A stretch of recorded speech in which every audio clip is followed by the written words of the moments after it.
Betrayal doesn't always come with shouting. Sometimes it arrives in silence. I woke to the cold realization that nobody had noticed I was gone. The hospital room's beeping monitors confirmed I was alive, though the empty chairs around my bed suggested it didn't matter to anyone. No flowers, no cards, no worried texts, just antiseptic smell and the hollow echo of absence. "How long?" I asked the nurse checking my IV. "2 days unconscious," she said, not meeting my eyes. "SUV ran a red light. You're lucky." Lucky. The word hung in the air like a bad joke. "Has anyone asked about me?" The question burned my throat. She checked her clipboard, her expression softening with pity. No calls or visitors. My phone held 47 unread messages. Not one asked if I was alive. Jake. "Need another $200 for tonight's event. Pay you back Friday. Promise." Olivia. "Drama with Jake again. Call me ASAP for advice." Tyler. "Resume help before tomorrow? You're seriously the best at this." I opened Instagram with trembling hands. There they were, laughing at Jake's party. The one I'd organized, the one I'd partially funded, the one I missed because I was lying unconscious after nearly dying. Best night ever. Jake had captioned a group selfie, their glasses raised in celebration. 23 likes, 15 comments saying how amazing their friendship was. How had I never seen it before? The pattern was blinding now. 3 years of one-sided investment. 3 years of, sorry, can't make it when I needed them, but you're amazing when they needed me. Jake had even posted a performative prayers for our girl at 8:03 p.m., then tagged himself at a bar at 10:15. I wasn't their friend. I was their ATM, their therapist, their career counselor, their event planner. A utility, not a person. Something crystallized inside me then, harder than sadness, colder than anger, sharper than pain. Clarity. The sunset painted my hospital room blood red, perfect backdrop for what came next. I created a new group chat. Recovery celebration. Next Friday, Lighthouse Bar. Something to celebrate. They had no idea this would be a farewell dinner. No idea the folder of evidence was already waiting. No idea I had finally woken up in more ways than one. Updated. Guys, I never expected this story to resonate with so many of you. I've received over 200 DMs about similar situations. Seems like we've all been the one who gives more than receives at some point. Question. Have you ever realized your friends were only around when they needed something? How did you figure it out? The nurse asked. Who was picking me up? I smiled and said, Uber. She looked at me strangely. I could have explained that my best friends were too busy partying to pick me up from the hospital after an accident. But why bother? The quiet guy in a Toyota Camry was more attentive than people I'd known for years.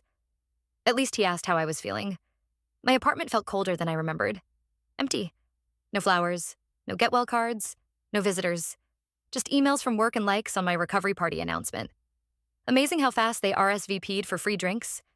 Funny how none of them asked if I needed anything. I sat at my desk, opened my laptop, created folders, one for each friend. Methodical, clinical, like dissecting specimens in a lab. Jake.txt, Olivia.txt, Tyler.txt, Haley.txt. I pulled up my bank statements. 3 years of Venmo transactions, credit card statements, PayPal transfers. The math was sickening. $14,872 in loans that were never repaid. Jake's bachelor party. Olivia's emergency dental work that turned out to be elective veneers. Tyler's coding bootcamp deposit. Each transaction cataloged. Each promise to repay documented. Each excuse screenshot. The text messages were worse. I found a group chat I wasn't in. They called it a TM chat. Jake. She agreed to cover the venue. Told her it's for my promotion, but it's actually for my birthday, LOL Olivia. Can't believe she bought it. Tyler, she always does. Remember when I said I needed rent money but bought that gaming PC? Each screenshot was another nail in the coffin of our friendship. Strange how clearly you think once you finally see the truth. My phone buzzed. Tyler calling. I answered. Hit record. You okay? Heard there was some accident. Yeah, 2 days in the hospital. Nobody visited. Damn, that sucks. I was swamped with work. Speaking of work, I have a Google interview tomorrow. Can you help me prep tonight? Sure, Tyler. As always. My voice sounded hollow even to me. You're the best. I owe you. Yes. He did? They all did. I kept digging. Found messages between Jake and Olivia from last year when she was supposedly my best friend. Jake. She asked about us again? Olivia. Yeah, but I said we're just friends. She's so naive. LOL, Jake. Just make sure she keeps organizing my events. This party needs to boost my profile at work. Olivia. Don't worry, I've got her under control. She'll do whatever I ask. Always has. My fingers hovered over the keyboard, itching to respond. To help. Old habits die hard. But not this time. I booked the VIP room at Lighthouse Bar, ordered champagne, prepared the slideshow, bought a new phone, new number, ready for the aftermath. I closed the last file and checked the time. 3:42 a.m. Funny how friendship betrayal required as much documentation as divorce. 3 years of messages, over $14,000 in unpaid loans. 72 instances when they didn't show up when needed. All cataloged. Already. I sent the final message. Can't wait to see you all. Friday, 8 p.m. It's going to be a special night. They had no idea how special. Lighthouse Bar glowed through the snowy haze like a beacon for ships. The irony of the name didn't escape me. Tonight I would be the beacon illuminating truth. I arrived an hour early, arranged the folders, connected the projector, positioned the glasses, a director preparing the stage for the final act of her play. No anxiety, just strange calmness. My hands didn't shake. My heart beat steadily. When you know you're doing the right thing, fear retreats. They arrived in waves. Jake first, of course, center of attention, always. Our survivor. He hugged me too tight, his cologne suffocating. Looking amazing for someone who nearly met her maker. Thanks, Jake. Glad you find it amusing. My tone sailed right over his head.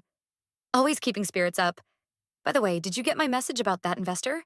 I need your portfolio for my presentation.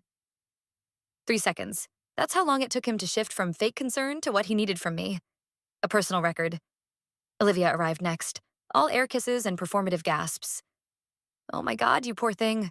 I was so worried. Not worried enough to send a text. Not worried enough to visit. Tyler wandered in, eyes glued to his phone, looking up only when he needed a drink. Haley came last, the only one who seemed genuinely uncomfortable. I watched them like an entomologist observing particularly interesting specimens, the way Jake dominated every conversation. How Olivia's hand lingered on his arm when she thought I wasn't looking. Tyler's rehearsed questions about my health that pivoted instantly to his job prospects. So what exactly happened? Tyler asked between checking his notifications. Car accident, 2 days unconscious. Alone in the hospital. That's rough, he said, already looking back at his phone. Hey, speaking of rough, could you look at my PowerPoint before my presentation Monday? Before, these words would have hurt. Now I felt only cold curiosity. For a moment, their laughter seemed genuine. The old me reached for that warmth. The new me knew better. Haley caught me watching them from across the table. Are you okay? She asked quietly while the others were distracted. You seem different. Why do you think that? I don't know. Something in your eyes, like you're watching us from a distance. Maybe the accident gave me a new perspective. I smiled. Champagne? I raised my glass. To real friends, those who are there in joy and in hospital. I paused. To honesty. To reciprocity. To everyone getting what they deserve. Hell yeah, Jake cheered. To us? They drank, missing the bitterness in my words completely. I watched their faces illuminated by candles and phone screens, laughing, drunk, carefree. While they took another selfie for Instagram, I opened my laptop. One click separated them from the truth. One movement and the masks would fall. I took a deep breath. Mind if I show a little presentation? Jake flashed his signature smile, the one that used to make me feel special. Only if it's quick, I have an announcement. I smiled back. Oh, trust me, this will change the entire evening. And I pressed the button. Update. Guys, I'm blown away by your messages. A lot of you asked what gave me the strength to go through with it. The accident? The empty hospital room? Or just years of pent-up resentment? Honestly, it was all of it, but mostly it was realizing my own worth. What was your breaking point in a toxic friendship? When did you realize you deserved better? The room fell silent when the first slide appeared. Anatomy of a friendship. A case study. I stood up, feeling a strange lightness, as if years of pretense were falling away layer by layer. Thank you all for coming tonight. But this isn't a recovery celebration. This is an autopsy. An autopsy of what you've been calling friendship. Jake laughed nervously. What's with the drama? Been watching too much Netflix? I smiled and clicked to the next slide. His own words, enlarged for everyone to see. The laughter stopped abruptly. ATM chat? Tyler read out loud, his voice cracking. What is this? It's your private group chat, the one I wasn't supposed to see. My voice was steady, clinical, like a doctor delivering a terminal diagnosis. The one where you discuss how best to use me. Jake's face transformed, from confusion to recognition to anger, all in seconds. What the hell are you doing? This is some sick joke? A joke? Like your message to Olivia? While that naive idiot helps with the event, we can spend the budget on whiskey? Or when you told Tyler I was always the backup plan when no one else is around? That's taken out of context. You're crazy. What context justifies this, Jake? I displayed the full conversation thread. Please, explain to everyone. The projector light illuminated every pore, every bead of sweat forming on his forehead. His mask was slipping, and everyone could see it. I moved methodically through my evidence. Screenshots of Jake calling me his personal bank. Recordings of Tyler laughing about using my ideas for his promotion while calling me pathetically desperate for approval. Text from Olivia to Jake from the night of my accident. Good thing she didn't come, she'd just ruin the party with her problems. Each revelation landed like a surgical strike. Precise. Calculated. Clean. 3 years, I said, showing a spreadsheet. $14,872 in loans never repaid. 72 instances where I needed help and received nothing in return. All documented. All real. Olivia was crying now, mascara streaming down her cheeks. You're betraying our friendship. We were always there for you. Really? Here's a screenshot from your chat with Jake the night of my accident. Good thing she didn't show up. She would have just ruined the party with her problems. This was after I paid half your rent last month. That was a joke. We were worried. Worried enough to send a single message? Every word was a stone lifting from my shoulders. I watched their facades crack and crumble before my eyes. Strange, but my hands weren't shaking. My voice didn't falter. I was as calm as a surgeon during an operation. Tyler tried a different approach. Look, we've all said stupid things, but we've been friends for years. You can't throw that away over some texts. Friends? I clicked to a new slide showing an audio waveform. Tyler's voice filled the room. She's so desperate to be included, it's pathetic. But hey, she's useful. Just mention a job problem and she'll spend hours fixing it for you. His face went pale.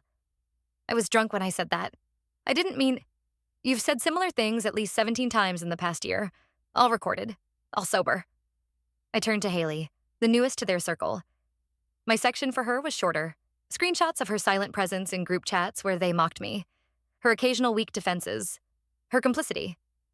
And you, Haley. Not as cruel, but you watched. You knew. She looked down, tears falling silently. I knew it was wrong, but I was afraid of being alone if I stood up to them. At least you're honest now. Does that fix anything? But it's at least the truth. I wasn't feeling triumph. Not joy in their pain, just quiet relief at finally speaking the truth. When Haley cried, something flickered inside me. The old me wanted to comfort her. The new me knew. Comfort was the beginning of a new cycle of manipulation. I displayed the final slide. A simple black screen with white text. Goodbye. I'm not looking for apologies or explanations. This isn't a trial. It's a farewell. I'm severing all ties with each of you. My numbers will be changed, my accounts blocked. If you have questions about repaying money, contact my lawyer. His details are in the folders. Tyler stood up, knocking over his chair. You can't just erase us from your life. We're your family. Family doesn't use each other, Tyler. They don't lie. They show up when you're in the hospital. Jake switched tactics, his voice suddenly soft. Look, we've made mistakes. I've made mistakes, but this is extreme. Let's just talk about this. We've been talking for years. I've been talking. You've been taking. Olivia was bargaining now. We can change. Give us another chance. Like the chances I gave you after you spread rumors about me at work? Or after you started dating Jake while telling me I was imagining their flirting? The room was electric with tension. Ice cubes clinked in abandoned glasses. Outside, the bar continued its Friday night celebration, oblivious to our implosion. I looked at their faces, shocked, angry, tearful, calculating. I had seen these expressions before. After every confrontation came the apologies, the promises, the temporary changes. Then the slow slide back to the same dynamic. Not this time.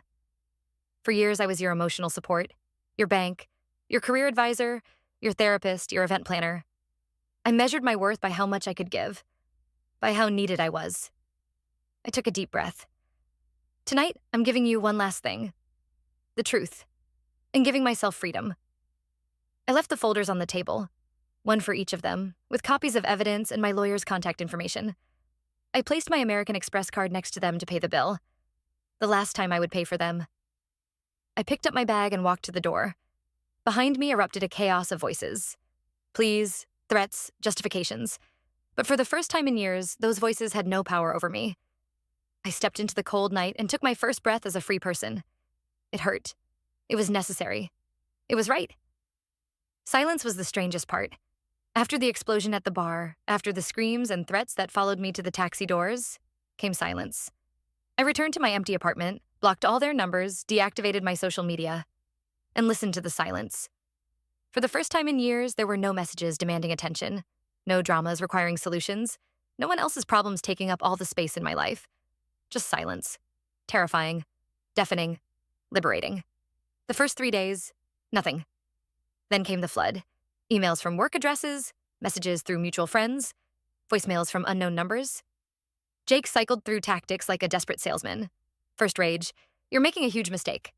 Then threats, I'll tell everyone what you're really like. Finally, pathetic pleas, I can't sleep without hearing your voice. Olivia went public. Instagram stories about toxic people who betray years of friendship. Vague posts about showing someone your whole heart and getting stabbed in return. All while tagging mutual friends to make sure I'd hear about it. Tyler pretended nothing happened. Emails about work projects, links to articles, invitations to networking events. As if our friendship was just temporarily offline, waiting to reconnect. Only Haley sent something real. One email, subject line, no expectations. I'm not waiting for a response. Not asking for forgiveness. Just wanted you to know. You were right. About everything. About them, about me. About how we treated you. I'd say I've changed, but I think proof matters more than words. And maybe someday I'll have that proof. Hope you're okay.